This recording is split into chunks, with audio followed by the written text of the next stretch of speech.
तुम्ही आत्ता जो प्रश्न विचारला नवीन विषय आहे का? विषय तर रोज नवीन नवीन आहेत, मात्र काही विषय हे खूप वर्षांपासून जसेच्या तसे आहेत. मी गेले काही दिवस कुठे माझी काही प्रतिक्रिया दिलेली नव्हती, कारण गणपती उत्सव होता, त्याच्यानंतर आता आपला दसरा मेळावा होणार. साहजिकच आहे, दसरा मेळाव्यात मला जे बोलायचं ते मी विस्ताराने बोलणारच आहे. आज मात्र मी जरा अस्वस्थ आहे, उद्विग्न आहे. तो एवढ्यासाठी, सध्या आरोग्य यंत्रणेचे जे काय 3:13 वाजलेले आहेत, 12 वाजलेले आहेत, ते बघितल्यानंतर खरोखर संताप येतो. कारण महाराष्ट्रामध्ये जेव्हा जगभरामध्ये कोरोनाचं संकट होतं तेव्हा महाराष्ट्रामध्ये महाविकास आघाडीचं सरकार होतं, मी मुख्यमंत्री होतो. आज मी मुख्यमंत्री नाही आहे, सरकार महाविकास आघाडीचं नाही आहे. महाराष्ट्र तोच आहे, आरोग्य यंत्रणा तीच आहे. पण ज्या आरोग्य यंत्रणेने एक जग व्यापून टाकलेलं संकट, त्या संकटाचा सामना केला, यशस्वीपणाने केला, त्याच महाराष्ट्राची दुर्दशा हे सरकार बदलल्यानंतर चव्हाट्यावरती आलेली आहे. करोनाच्या काळामध्ये मग मुंबई मॉडेल असेल, महाराष्ट्र असेल, याच यंत्रणेने हेच डॉक्टर होते, डीन होते, परिचारिका त्याच होत्या, वॉर्ड बॉय तेच होते. यांनी जीवाची बाजी लावून रुग्णांची सेवा केली आणि करोनावरती इलाज नसताना सुद्धा जी काही औषधं वापरली जात होती ती औषधं अगदी महाराष्ट्रातल्या कानाकोपऱ्यात, दुर्गम भागामध्ये सुद्धा पोचवण्याचं काम या यंत्रणेने केलं होतं. माझ्या माहितीप्रमाणे कदाचित महाराष्ट्र हा पहिला किंवा एकमेव असा प्रदेश आहे, राज्य आहे की दुर्गम भागात ड्रोननी सुद्धा औषधं पुरवठा केला गेला होता. ड्रोननी सुद्धा औषधं पुरवली होती. मी स्वतः नंदुरबारच्या एका टोकाच्या लसीकरण केंद्राला भेट दिली होती. तिथे सुद्धा लसीकरण झालं होतं. कुठेही औषधांचा तुटवडा नव्हता, लसीचा तुटवडा नव्हता, डॉक्टर व्यवस्थित होते. अगदी काही डॉक्टर्स आणि रुग्ण म्हणजे परिचारिका असतील किंवा वॉर्ड बॉय सुद्धा, यांचासुद्धा त्याच्यामध्ये मृत्यू झाला. पण ते कुठेही मागे हटले नाहीत, योद्ध्यासारखे लढले आणि त्या योद्ध्यांना आज बदनाम केले जाते. गेले काही दिवस ठाण्याचं रुग्णालय असेल, कळव्याचं असेल, छत्रपती संभाजीनगरचं रुग्णालय आहे, नागपूरचं आहे, अगदी नांदेडचं आहे, अजूनही काही ठिकाणच्या बातम्या येतातच आहेत. जबाबदार कोण? आणि मी आज जो म्हटलं की मला संताप एवढ्याच गोष्टीचा आलेला आहे, याच गोष्टीचा आलेला आहे. एक तर जबाबदारी कोणी घेत नाही आहे. ज्या वेळेला हे संकट महाराष्ट्रावरती आल्यानंतर मुख्यमंत्री कुठे आहेत? मी ज्या सरकारला 1 फूल 2 हाफ म्हणतो ते 1 फूल 2 हाफ कुठे आहेत? त्यातलं 1 फूल आणि 1 हाफ तर दिल्लीत आहेत, दुसरा हाफ कुठे आहेत कल्पना नाही मला. पण इकडे हॉस्पिटलमध्ये बळी जात असताना महाराष्ट्राचे मुख्यमंत्री हे दिल्लीमध्ये बसलेले आहेत. नक्षलवाद्यांचा सामना कसा करायचा? जरूर ते एक संकट आहे, पण रुग्णालयामध्ये जेवढे आज बळी गेलेले आहेत तेवढे काही वर्षांमध्ये नक्षलवाद्यांच्या हमल्यामध्ये बळी गेलेले नाहीत. मुख्यमंत्र्यांचं आणि दुसऱ्या हाफ उपमुख्यमंत्र्यांचं कर्तव्य होतं की या ठिकाणी जाऊन तुम्ही नेमकं काय आहे हे कारण शोधलं पाहिजे. नांदेडच्या डीनवरती सर्वोच्च मनुष्यवधाचा गुन्हा दाखल केलेला आहे. ठीक आहे, जो कोणी गुन्हेगार असेल, जर गुन्हेगार असेल तर जरूर त्याला शिक्षा द्या. पण नेमकं नांदेडच्याच डीनवरती सर्वोच्च मनुष्यवधाचा गुन्हा का दाखल केला गेला? कळव्याच्या रुग्णालयामध्ये सुद्धा बळी गेलेत, छत्रपती संभाजीनगरमध्ये सुद्धा बळी गेलेत, नागपूर सुद्धा त्या नागपूरमध्ये सुद्धा बळी गेलेत.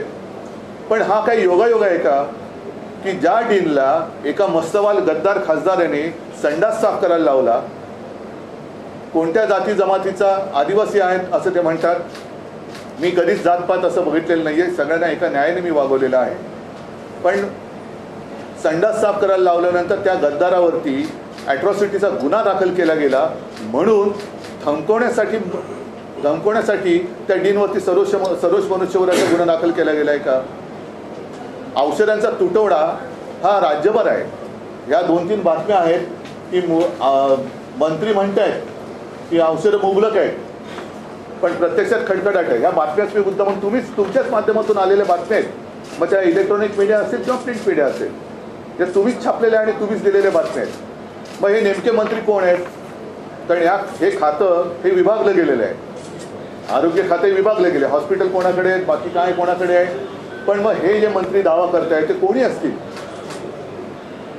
ही एक बाजू ते मांडत असताना दुसरीकडे तो सुद्धा व्हिडिओ फिरतोय, तुमच्याच माध्यमातून आलेला आहे. चंद्रपूरमधली एक महिला सांगते की आम्ही काय करणार, औषधं आणण्यासाठी आम्हाला लिहून दिलं जातं आणि बाहेरून औषधं खरेदी करा असं सांगतायत.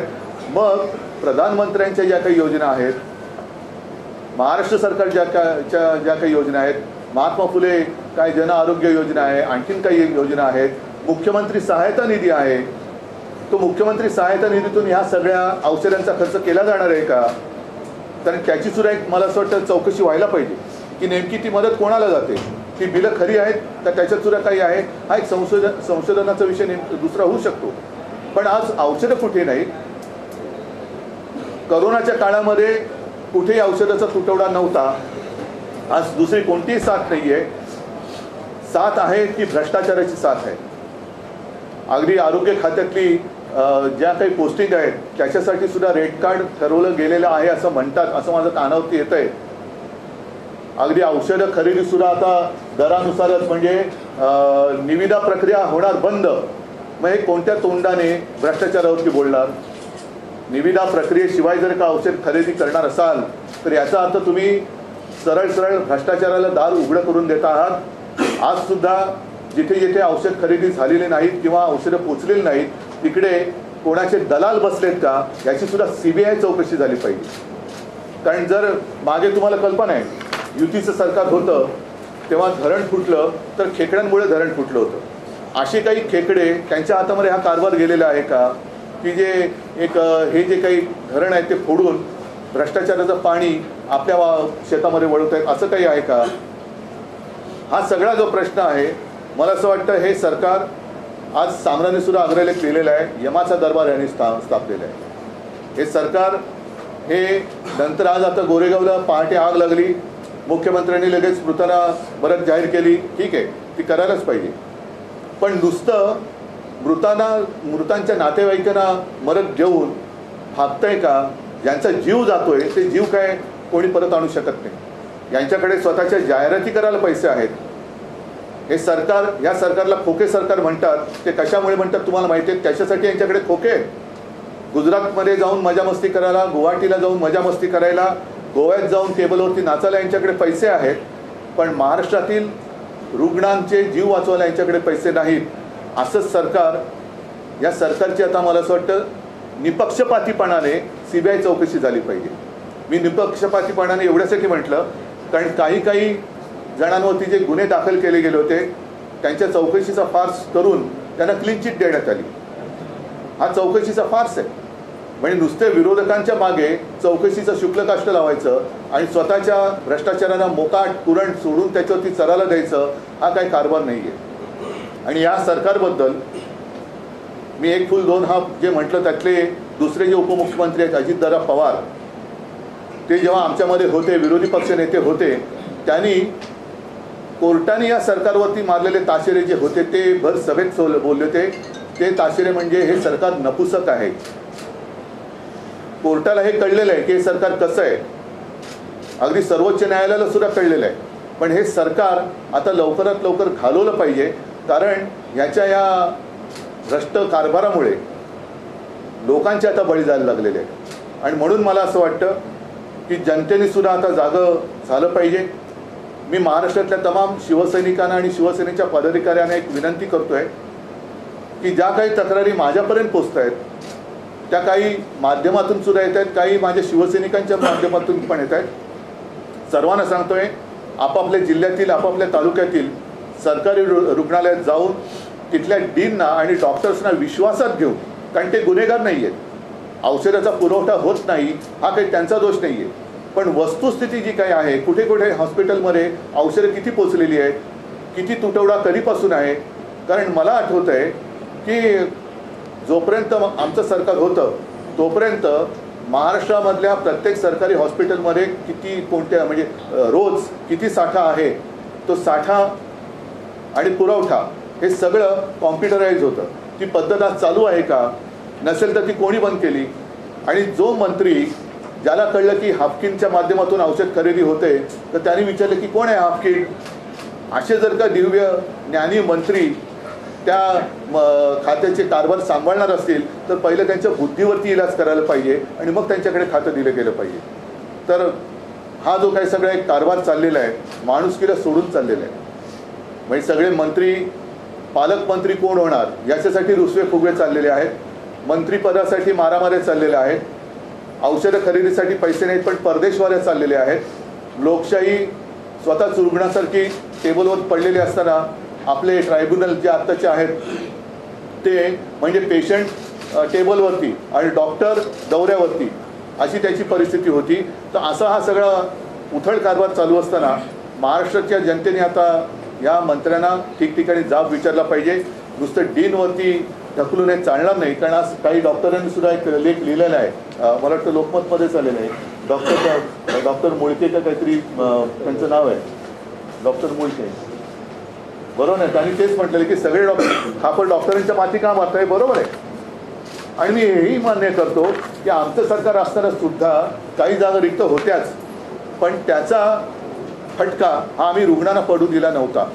दुसरा एक महत्त्वाचा मुद्दा असा की गेल्या 4-5 दिवसात जे काही बळी गेलेत त्याला कारण एक हेही असू शकेल, त्याचीसुद्धा चौकशी झाली पाहिजे की जेव्हा सलग सुट्ट्या येतात तेव्हा डॉक्टरांच्या ड्युटीज ह्या लावून दिल्या जातात. नाहीतर सगळेच थोडे सुट्टी म्हटल्यानंतर शिथिलता येते. खाजगी रुग्णालयामध्ये सुद्धा एक सुट्टीचा नाही म्हटलं तरी वातावरण असतं कारण डॉक्टरसुद्धा माणसं आहेत.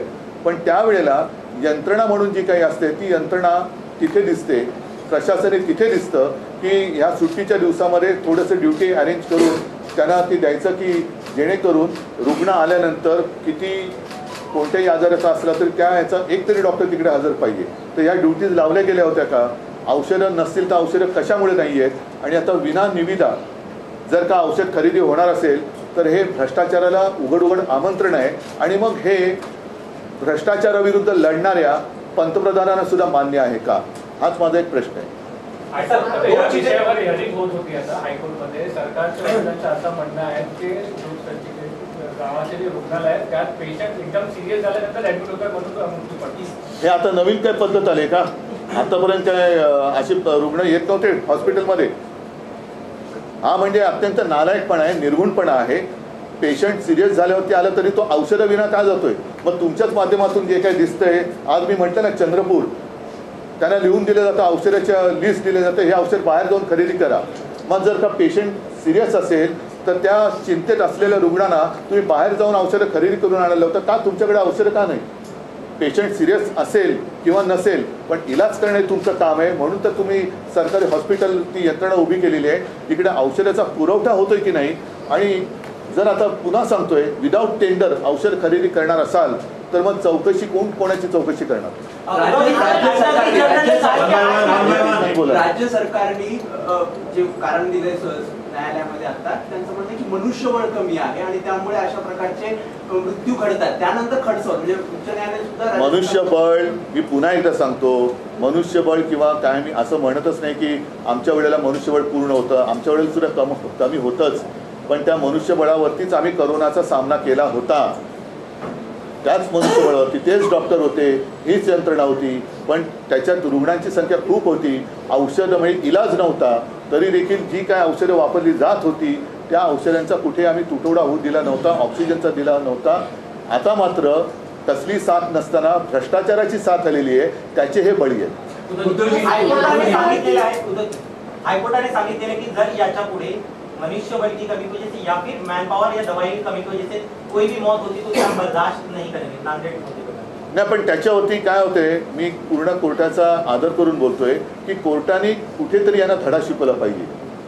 एक कुठेतरी कारवाई केली पाहिजे. त्याच्याशिवाय सुधारणार नाही. कारण कोर्टाने ताशेरे मारल्यानंतर यांच्याकडनं वेळ मारून नेली जाते आणि पुन्हा कोण अशी दुर्घटना घडल्यानंतर पुन्हा तेच येणे माझ्या मागल्या ते सुरू होतं. म्हणून मला असं वाटतं की एकदा यांना दणका कोर्टाने दिला पाहिजे.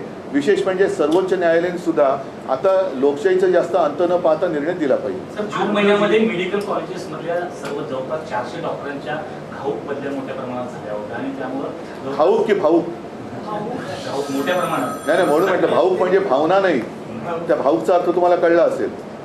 धक्कापडकी बदल्या अशा झाल्या होत्या आणि त्यातले जवळपास नाही आता सध्या आता जे पोस्टिंग चाललेलं आहे हे मी आरोप करत नाही, ही कुजबूज आहे. आताची जी पोस्टिंग आहे त्याचं रेट कार्ड ठरवलं गेलं असं माझ्या कानावर आलं. उद्धवजी, तुम्ही विद्यमान सरकारच्या आरोग्य व्यवस्थेवर म्हणजे त्यांच्या माध्यमातून जी आरोग्य व्यवस्था सुरू आहे त्यावर चिंता व्यक्त करत आहात, पण विद्यमान सरकार तुमच्या नेतृत्वाखाली झालेल्या प्रकारांकडे बोट दाखवत आहे. ते जाऊ द्या. असे भ्रष्टाचार असेल, म्हणूनच माझं म्हणणं झालेली मृत्यू असतील, हा तुमचा प्रश्न बालकांचा मृत्यू असेल विदर्भातल्या एका हॉस्पिटलमध्ये, या गोष्टींकडे तुमचे हा तुमचा प्रश्न त्यांच्या वतीने अगदी योग्य आहे. हा तुम्ही त्यांच्या वतीने विचारलेला प्रश्न मला अगदी योग्य आहे, पण तरी देखील मी अभिमानाने सांगेन की त्यावेळेला करोना काळामध्ये महाराष्ट्र सरकारने केलेलं काम हे सर्वोत्तम आहे म्हणून जागतिक दर्जावरती गौरव त्याचा झाला होता. आणि त्याच काळामध्ये राज्यातल्या सर्वोत्तम मुख्यमंत्र्यांमध्ये माझं नाव येत होतं. हे माझं कौतुक नव्हतं, तर या यंत्रणेचं कौतुक होतं. त्याच्यामुळे नुसती बोटं दाखवून चालणार नाही आहे. आत्ता जे काय यांचं खोटं सगळं पडलेलं आहे त्याच्यावरती बोला. आज तर कुठेही साथ नाही आहे. मनुष्यबळ हेच होतं, डॉक्टर हेच होते. आणि त्यावेळेला तर निविदा प्रक्रियेतनं औषधं खरेदी केली जात होती, हाफकिनच्या माध्यमातून केली जात होती. आता जर आरोग्यमंत्र्याला हाफकिन ही संस्था आहे तर आता कोणतरी दलाल आहे हेच माहिती नसेल तर ते कोणाकडे बोट दाखवणार? मग आरोग्यमंत्री यामध्ये कुठेही चित्रात दिसत नाहीये ना. त्यांनी जाऊन भेट घेतलेली आहे. महाविकास आघाडीमधील जे माजी मंत्री नेते ते जाऊन तिथे भेट देत आहेत, मात्र आरोग्यमंत्री कुठेही या चित्रामध्ये नाही. ते पोस्टरवरती दिसतील तुम्हाला. तेच तर आहे, यांच्या जाहिराती करायला यांच्याकडे पैसे आहेत. या सगळ्या यात्रा सहली करायला, आमदार इकडे तिकडे फिरवायला, खासदारांना फिरवायला पैसे आहेत, मात्र औषधं खरेदी करायला पैसे नाहीत. हे फार संतापजनक आहे. नाही आता याच्यापूर्वी बघा, शेवटी जबाबदारी कोणीच घ्यायला तयार नाही आहे. जालनामध्ये मराठा समाजाचं जे जरांगे पाटलांच्या नेतृत्वाखाली आंदोलन सुरू होतं त्याच्यावरती अतिरेक्यांसारखी पोलीस कारवाई झाली, कोणीच जबाबदारी घेतली नाही. वारकऱ्यांवरती लाठी हल्ला झाला, कोणीच जबाबदारी घेतली नाही. बारसूमध्ये तर महिलांना अत्यंत निर्घुणपणाने मारहाण केली, कोणीच जबाबदारी घेतली नाही. आत्तासुद्धा मुख्यमंत्र्यांच्या कळव्यामध्ये सुद्धा काही दिवसापूर्वी बळी गेले तरीसुद्धा मुख्यमंत्री तिकडे फिरकले नाही आहेत. आत्ता नागपूरमध्ये बळी गेले, उपमुख्यमंत्री फिरकले नाहीत. म्हणजे हा निर्घुणपणा आहे. म्हणजे एक तर गणपतीच्या दिवसांमध्ये नागपूर बुडालं होतं तरी आपले मुख्यमंत्री बॉलिवूडच्या सिनेतारकांमध्ये फोटो काढण्यामध्ये व्यस्त होते. का नागपूरमध्ये ज्यांच्या घरात पाणी घुसलं त्यांच्या घरात गणपती नव्हते का? ते हिंदू नव्हते? म्हणजे जर तुम्हाला हिंदू मुस्लिम करायचं असेल, गणपती घरी होते म्हणत असाल तर गणपती त्यांच्याही घरी होते ज्यांच्या घरामध्ये नागपूरमध्ये पाणी घुसलं. मग तेव्हा मुख्यमंत्री का नाही गेले? ते आपल्या सहकुटुंब सहपरिवारासह सगळ्यांना फिरून बोलून बॉलिवूडच्या ताऱ्यांसोबत फोटो काढण्यात मग्न होते. आता सुद्धा मुख्यमंत्री का जात नाहीत तिकडे? सर, एकीकडे सरकार म्हणतंय की फंड्स डिस्पर्स केले जात आहेत, पण दुसरीकडे 30% 70%चा जो घोळ आहे प्रोक्युअरमेंट होत नाहीये. हाफकिन म्हणताय आता आमच्या हातात काही नाहीये. कुठेतरी एक नॉन कोऑर्डिनेशन आहे आणि सरकार सिरियस नाहीये असं वाटतंय. नक्कीच माझ्या म्हणण्याचा रोप तोच आहे की महाराष्ट्र आता 1960 सालापासून महाराष्ट्र एक राज्य अस्तित्वात आलं. त्याच्यानंतर गेली इतके वर्ष आपलं कारभार चाललेला आहे, एक यंत्रणा लागलेली आहे. आणि मी पुन्हा सांगतो की करोना काळामध्ये जी यंत्रणा होती तीच यंत्रणा आत्तासुद्धा आहे. मग करोनामध्ये ज्यांनी महाराष्ट्र वाचवला ती यंत्रणा आता नालायक कशी काय होऊ शकते? म्हणजेच यांचं फक्त धुसफूस चाललेली आहे, तुतू महिमा चाललेला आहे. पालकमंत्रीपदावरनं मारामाऱ्या चाललेल्या आहेत, मंत्रिपदावरनं मारामाऱ्या चाललेल्या आहेत, पण जनतेसाठी कोणीच लढत नाहीये.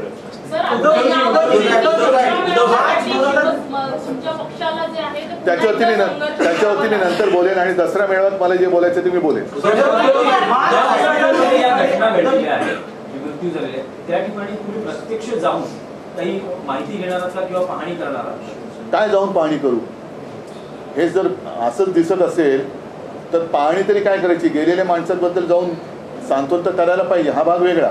पण माझं म्हणणं तेच आहे की असं मी कोणीच नाही आहे, मी मुख्यमंत्री नाही आहे. आणि जसा तुम्ही प्रश्न विचारला, माझा पक्षही चोरलाय, चिन्हही चोरलंय, पण ज्यांनी चोरलंय ती चोर मंडळी इकडे काय नाही करत? काम त्यांचं आहे, कर्तव्य त्यांचं आहे. आणि हे सुद्धा जर आम्ही करायचं असेल तर मग हे कशाला पाहिजेत? आमचं सरकार पाडलंच कशाला? आम्ही तर करत होतो काम. मग आता हे जात का नाही? चोर कंपनी जात का नाही तिकडे?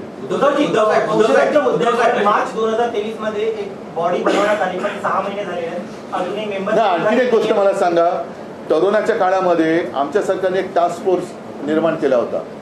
आता करोनाची साथ गेल्यानंतर साहजिकच आहे, फक्त एकच आहे, दुर्दैवाने माझं सरकार गद्दारी करून यांनी पाडलं, त्याच्यामुळे मला टास्क फोर्सचं तसं काही नीट आभार मानता आले नाहीत, कारण ही सुद्धा तज्ज्ञ लोक होती आहेत. आता तो टास्क फोर्समध्ये रद्द केला गेला आणि नवीन टास्क फोर्स नेमला. त्याच्यामध्ये मला वाटतं लष्कराच्या सुद्धा अधिकारी एक त्या महिला आहेत त्यांना घेतलेले आहे. मग हा टास्क फोर्स करतोय काय? आता या टास्क फोर्सवरती काय जबाबदारी दिलेली आहे? काम काय आहे? का नेमलेला हा टास्क फोर्स? मग तुम्ही जे म्हणता मी जाणार का, ह्या टास्क फोर्सला पाठवा तिकडे. टास्क फोर्सने जावं सगळ्या हॉस्पिटलमध्ये, राज्याचा दौरा करावा आणि विचारपूस करावी औषधं आहेत की नाही. नेमकं तुम्ही आता म्हणताय की रुग्ण सिरियस होऊन तिकडे येत आहेत, तर जनजागृती करा.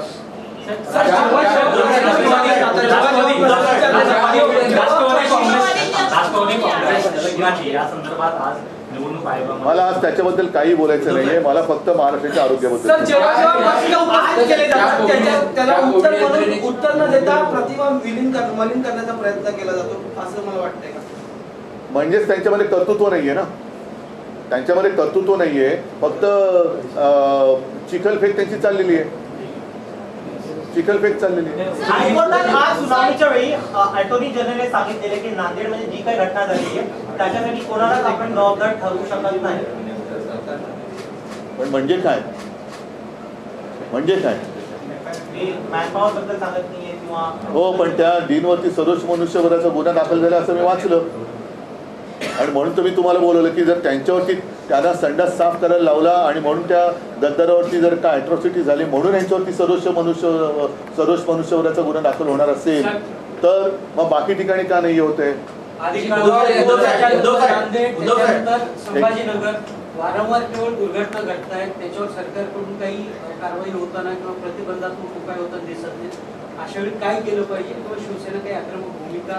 बघा, शेवटी असं आहे, शिवसेना आक्रमक भूमिका घेणार. आक्रमक भूमिकेचा अर्थ तुम्हाला कळतो, म्हणजे पुन्हा याच डॉक्टरांवरचा ताण वाढणार, असंच त्याचा अर्थ झाला ना की आम्ही आक्रमक झाल्यानंतर काहीतरी घडलं, पुन्हा याच डॉक्टरांवरती ताण वाढणार. तर माझं मत असं आहे की आता शिवसैनिकांना मी एक आवाहन करतोय की प्रत्येकाच्या गावात जिथे जिथे सरकारी हॉस्पिटल असेल तिथे जाऊन या डीनना, डॉक्टर्सना विश्वासात घ्या आणि त्यांना विचारा की तुमच्याकडे औषधं किती आहेत, तुमच्याकडे औषधाचा साठा हा नक्की किती दिवसांनी येतो, कोणती औषधं आहेत, अँटीबायोटिक्स आहेत का. साधारणतः आता सीझनप्रमाणे जे रुग्ण असतात त्या रुग्णांना देणं, काही अँटीबायोटिक्स लागतात, सीझनप्रमाणे आजार बदलत असतात, औषधं लागतात, त्या औषधांचा साठा तुमच्याकडे आहे का? कारण मला आठवते की साधारणतः मार्च एप्रिलच्या सुमारास पुढचा पावसाळा लक्षात घेऊन आदिवासी पाडे असतील किंवा दुर्गम भाग जिकडे अतिवृष्टी असेल होत असेल किंवा दरड कोसळण्याची शक्यता असेल अशा ठिकाणी पाऊस सुरू होण्याच्या आधी काही औषधांचा साठा हा पुरवावा लागतो, म्हणजे धान्य पुरवावं लागतं. या सगळ्या काही यंत्रणा या पुढचे सीझन लक्षात घेऊन आधीपासून त्यांना कामावं लावावं लागतं. उद्धव साहेब, मागील काही दिवसांपासून उपमुख्यमंत्री अजित पवार सरकारमध्ये सक्रिय दिसत नाहीये, त्यांची नाराजी असल्याचं समजतंय. तुमच्यासोबत ते उपमुख्यमंत्री होते, तुमचा अनुभव कसा? सर, याला जोडून आहे की अजित पवार जेव्हा नाराज होतात तेव्हा काही सकारात्मक बदल जे आहे ते त्यांच्या दृष्टीने घडून येतात असं देखील दिसून आलेलं. माझ्या वेळेला तरी असे काही त्यांची नाराजी वगैरे तरी मी काही बघितली नव्हती. माझ्याबरोबर सगळे काही व्यवस्थित होते, उलट ते चांगलं काम करत होते म्हणून जी काही ज्या लोकांच्या पोटात दुखत होते त्यांच्या उरावरती आता अजितदादा बसलेले आहेत. त्याच्यामुळे खरं अजितदादांपेक्षा ज्यांच्या उरावरती बसलेत त्यांनी नाराज व्हायला पाहिजे आणि ज्यांनी त्यांना बसवलंय त्यांच्याही ते उरावर बसलेत म्हणून त्यांनी नाराज व्हायला पाहिजे. ज्या कोविड यंत्रणांचं तुम्ही कौतुक करताय त्याच मुंबई महानगरपालिकेच्या अनेक यंत्रणांची वेगवेगळ्या माध्यमातून चौकशी सुरू आहे, अनेकांना समज देखील जात आहे. ज्या कोविडमध्ये मी तुम्हाला तेच सांगितलं ना, आता दिनेशनी तोच प्रश्न विचारला होता. हे स्वतः भ्रष्ट लोक आहेत आणि मग आता काय होतं, काही गोष्टी मी दसऱ्याच्या वेळेस बोलणार आहेत की कोणत्या तोंडाने चौकशी करणार, असं कोणतीही साथ नाही आहे. आणि त्यावेळेला सुद्धा जे कोविड काळातला भ्रष्टाचार म्हणतायत, मग कोविड काळाचा भ्रष्टाचार PM केअर फंडापासूनचा काढा, संपूर्ण देशाचा कारभार त्याची चौकशी करा, माझी तयारी आहे. जर मुंबई महापालिकेत घोटाळा झाला, भ्रष्टाचार झाला असा यांचा जर का समज असेल तर मग मात्र ठाणे, पिंपरी चिंचवड, नागपूर, बीडपूरपासून काश्मीर ते कन्याकुमारी तुमचं आहे ना सर्व काय समान नागरी कायदा, मग समान चौकशी करा. अगदी उत्तर प्रदेश पण त्याच्यात घ्या, गुजरात पण त्याच्यात घ्या. व्हेंटिलेटर कोणाकडनं घेतले होते, ते का बिघडले होते, या सगळ्याचा तुम्ही पर्दाफाश करा, आमची तयारी आहे. सर, या सरकारकडून वेगवेगळे मेडिकल कॉलेजेस जाहीर केले जातात, पण इकडे डॉक्टरांची भरती होत नाही असा आक्षेप डॉक्टरांनी घेतलाय. जे हॉस्पिटल्स आहेत मुंबईतले त्यांची तिकडे बदली केली जाते आणि त्यामुळे हा ताण वाढतो. तर भरती का केली जात नाही असं तुम्हाला? आता हाच तर मुद्दा आहे ना. आता त्यावेळेला नाही, मी तुम्हाला सांगितलं ना की त्यावेळेला जेव्हा मी हा कारभार बघत होतो तेव्हा तुम्हाला सर्वांना कल्पना आहे, मी ती जबाबदारी स्वतः घेतली होती एक कुटुंब प्रमुख म्हणून, आणि तुमच्याच माध्यमातून किंवा फेसबुक लाईव्हच्या माध्यमातून जनतेशी मी संवाद साधत होतो. कुठे आपल्याला काही कमतरता आहे ती त्यांना सांगत होतो, काय करावं हे सांगत होतं. तसं विश्वास देणारं आज कोणीच दिसत नाही आहे. नुसतं स्वतःच्या अंगावरचं झुरळ दुसऱ्यावरती झटकायचं हेच काम यांचं चाललेलं आहे. मात्र यांना मिरवण्याचा जो काही एक शौक आहे प्रत्येक ठिकाणी, म्हणजे गणपतीमध्ये मिरवायचं, बॉलिवूडच्या लोकांना बोलवायचं, आणखीन कुठे जाऊन मिरवायचं, हे सगळे जे काही मिरवणं आहे ना, त्या मिरवण्यापैकी काही टक्के जरी पैसा या यंत्रणेवरती वापरला तरी मला असं वाटतं राज्य सुरळीत चालेल. संजय सिंगला अटक झालेली आहे. नाही, आज मी काही बोलणार नहीं, या विषयावर मी दसराच बोलें. जमीन का हकीकत अलग है। सिर्फ नांदेड़ ही नहीं, कुछ दिन पहले मुंबई के नज़दीक थाना, जहाँ से मुख्यमंत्री उनके यहाँ जो हॉस्पिटल है कड़वा, छत्रपति शिवाजी महाराज हॉस्पिटल, फिर राजश्री छत्रपति शाहू महाराज शासकीय वैद्यकीय कोल्हापुर, वो डॉक्टर शंकरराव चव्हाण हॉस्पिटल नांदेड़, घाटी रुग्णालय छत्रपति संभाजीनगर, मेयो रुग्णालय नागपुर, सभी जगह पर ये दुर्घटना हुई है. और मैं तो यही कहता हूँ, जो भी सिस्टम है, यंत्रणा, वो वही है जिसने कोरोना के समय में काम किया था, अच्छा काम किया था, और उसके नतीजे आप सबको पता है. उस वक्त मैं चीफ मिनिस्टर था और कई बार देश में एक अच्छा मुख्यमंत्री, उसमें मेरा नाम आया था. वो गौरव मेरा नहीं था, इन लोगों का था. यही डॉक्टर्स है, यही नर्सेस है, यही सब वार्ड बॉयज़ है.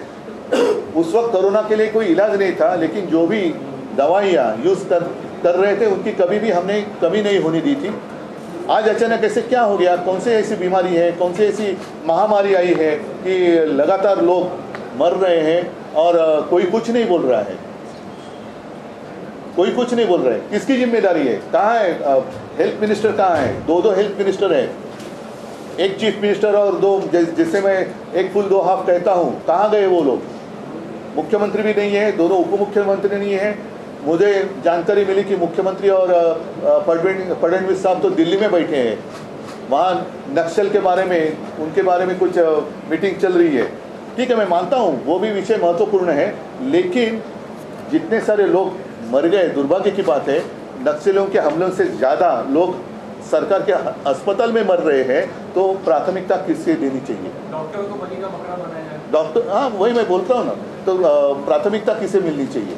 मुख्यमंत्री वहाँ जाने चाहिए, उप मुख्यमंत्री वहाँ जाने चाहिए. नागपुर में होने के बावजूद जहाँ से देवेंद्र फडणवीस जी आते हैं, उनके लिए मैंने एक शब्द का इस्तेमाल किया था तो बहुत ही मिर्ची लगी थी उनको, लेकिन आज वो क्या कहेंगे अपने आप को? नागपुर में हादसा होने के बाद भी देवेंद्र फडणवीस वहाँ नहीं जा रहे हैं. अजित पवार साहब तो पता नहीं उनकी नाराज़गी दूर हुई या नहीं हुई. और दूसरे हमारे जो मुख्यमंत्री, जिससे इलीगल बेकायदा सरकार चलवणारे मुख्यमंत्री है, उनकी तो कोई जिम्मेदारी नहीं है. और सबसे दुख की बात, दुख से भी ज़्यादा मैं कहता हूँ कि गुस्से की बात यह है कि नांदेड़ की जो डीन है, उनको एक हमारे गद्दार सांसद है, उन्होंने शौचालय, संडास साफ करायला लावलेला, और उसके लिए उनके ऊपर एट्रोसिटी की केस हो गई. और उसका नतीजा ये हुआ कि उनके ऊपर केस दाखिल कर दी गई, सदोष मनुष्यवधाचा गुन्हा. अगर उनका गुनाह है तो कड़वा में किसका गुनाह है, नागपुर में किसका है, छत्रपति संभाजीनगर में किसका है? जहाँ भी ऐसे सारे मृत्यु हो रहे हैं वहाँ कौन गुनहगार है? असलियत तो यही है कि खुलेआम भ्रष्टाचार चल रहा है. अब तो जो न्यूज़ आई है, विदाउट टेंडर वो दवाइयाँ खरीदने जा रहे हैं. मंत्री तो कहते हैं कि हर जगह अभी दवाइयाँ हैं, दवाइयों की कमी नहीं है, लेकिन सच्चाई यही है जिसकी असलियत जो है आपके माध्यम से सब पूरी दुनिया देख रही है. चंद्रपुर हो या कहीं भी हो, कोई पेशेंट जाता है तो उनको वहाँ दवाइयाँ नहीं मिलती, उनको प्रिस्क्रिप्शन दिया जाता है और बाहर से जाकर खरीद करके लाओ. तो बोलते फिर जो कुठली आपली ती महात्मा ज्योतिबा फुले जन आरोग्य योजना है और प्रधानमंत्रियों की, फिर वो योजना गई कहाँ? गई कहाँ? तो ये सारा मामला देखने के बाद इनके पास कोई संवेदना नहीं रही है और इनको कोई भी सरकार चलाने का अधिकार नहीं है। सारे लोगों ने, एक तो मैं कहता हूँ सरकार ने इस्तीफा देना चाहिए, अगर नहीं तो दोनों जो आरोग्य मंत्री है उन्होंने इस्तीफा देना चाहिए। हाईकोर्ट से फटकार और ये जो सब कुछ हुआ है तो उसकी सीबीआई जांच होनी चाहिए। हाईकोर्ट का फटकार लगा, आपको लगता है कुछ बदलाव आया? क्योंकि कोर्ट में उनकी निजी कोर्ट ने फैसला देना चाहिए। कोर्ट तो हमेशा उनको फटके देती रहती आहे, फटक्यावरती फटका सरकार देते, कोर्ट देते, पण सरकार एवढं निगरगट्ट झालेलं आहे, उनको कुछ पडी नाही आहे, कुछ पडी नाही आहे उनको। उद्धवजी, एक राजकीय विषय होता की पहाटेच्या शपथविधीचं कवित्व अजूनही सुरू आहे। रोज नवे धक्कादायक खुलासे होत असतात। फडणवीसांनी आता नवा घटस्फोट केलाय की राष्ट्रपती मला या सगळ्या विषयावरती दोन्ही बाजूला पवार डील करतो। मी या विषयावरती दसऱ्याच्या मेळाव्यात जरूर बोलेन, पण आजचा विषय जो आहे तो फार गंभीर आहे, कारण हे राजकीय विषय आहेत, पण मी राजकारण करताना माणुसकी कधी सोडणार नाही। त्याच्यामुळे माझ्या राज्यातली माणसं जर औषधाशिवाय तडफडून मरत असतील तर मी त्याच्यात राजकारण करू इच्छित नाही, पण याच्यात जे खरे गुन्हेगार आहेत त्या गुन्हेगारांना सजा झालीच पाहिजे। आणि मंत्री असोत किंवा कोणी असो, त्यांचं जे काही दुर्लक्ष आहे, एक तर त्यांना त्याच्यात ज्ञान आहे की नाही हा एक महत्त्वाचा विषय आहे। आणि म्हणून मी म्हटलं की सरकारच्या एवढ्या ज्या योजना आहेत त्या योजना गेल्या कुठे? मग हा जो काय खर्च जनतेला करायला लावतात तो खर्च मुख्यमंत्री सहायता निधीतून होणार आहे का? महात्मा फुले जन आरोग्य सेवेतनं होणार आहे का? प्रधानमंत्री काय योजना असेल त्याच्यातनं होणार आहे का? PM केअर फंडातून होणार आहे का? कोणाला प्रश्न विचारायचे कोणी? कारण प्रश्न ज्यांनी विचारला त्यांच्या मागे तुम्ही चौकशीचा शुल्क कष्ट लावता। जर ह्यांचा भ्रष्टाचार दाखवला तर हे उलटी बोटं दाखवतात, जिथे भ्रष्टाचारच नाही आहे तिकडे बोटं दाखवून हे सुटू शकत नाही। कारण शेवटी कोणी किती काही म्हटलं तरी अनुभव हा सगळ्यात मोठा गुरु असतो आणि तो अनुभव या सरकारचा ही जनता घेते आहे। ही जनता यांना न्यायालयाचे फटकारे बाजूला, पण ही जनताच यांना निवडणुकीत फटका दिल्याशिवाय राहणार नाही।